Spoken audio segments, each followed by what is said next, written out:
Amigos, bienvenidos a Maro Folk, cómo zapatear rápido y fácil 18. Prepárense porque hoy les traje un zapateo nuevo para practicar. Arranquemos.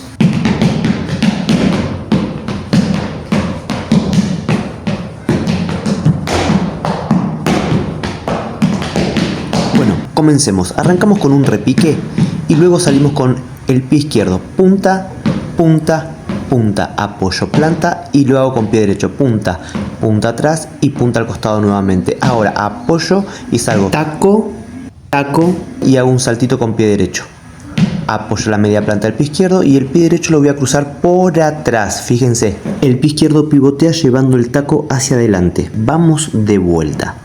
Entonces, hago taco, taco, levanto pie derecho, media planta y cruzo pie derecho por atrás con una rotación del taco. Apoyo planta, media punta, levanto planta y estiro en quebrado.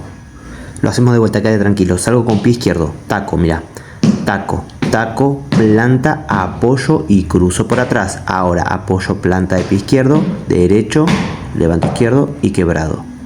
Ahora avanzo, mira, apoyo pie derecho, punta izquierdo, salto y estiro. Ahora al revés. Pie izquierdo, punta del derecho, salto y estiro, terminando en quebrado. Y lo termino con un repique.